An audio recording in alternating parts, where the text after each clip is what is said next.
Michel Lebon, vous avez participé cet après-midi à un atelier de travail sur l'e-administration. Est-ce qu'en quelques mots, vous pourriez nous récapituler quelle était la problématique de cet atelier? Cet atelier nous a permis d'aborder des expérimentations, des usages déjà développés. Un premier dans une communauté de communes, de médiation par rapport à des services publics, et en particulier le service Pôle emploi, les services de caisse des allocations familiales. Et ça a permis également à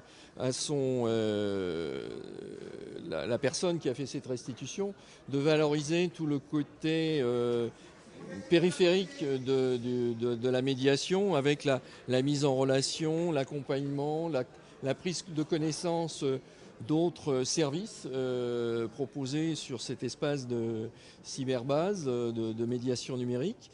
Le deuxième exemple était un peu connexe, à savoir que les PAM d'Ajaccio nous ont expliqué comment, à partir d'un modèle, on va dire, sur base, ils se déplaçaient maintenant avec une mallette pour aller en médiation chez l'abonné, pour l'accompagner dans son accès au service public, que ce soit pour faire une déclaration d'impôt, etc.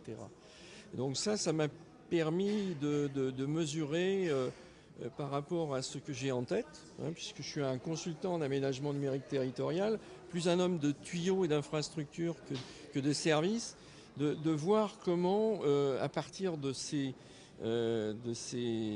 expériences pratiques, concrètes, on pourrait envisager de les étendre pour tirer plus profit de ce que va nous apporter la fibre, l'arrivée de la fibre et du très haut débit chez l'abonné.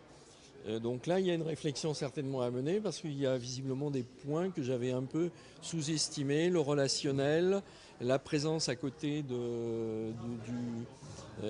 consommateur, du service, si je puis dire. Et donc là, il y a des choses effectivement à réfléchir, mais les capacités de la fibre en termes de gestion de flux dans les deux sens, etc., peuvent peut-être permettre d'envisager cette transposition du modèle. L'idée pour moi, en termes d'aménagement numérique, c'est de permettre de fixer, si je puis dire, les gens dans les territoires ruraux, et d'éviter leur éviter des déplacements, etc.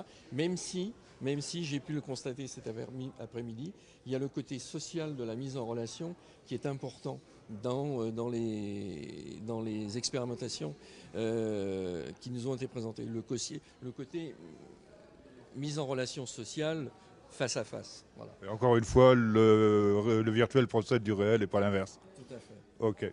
Ben, je vous remercie. Merci.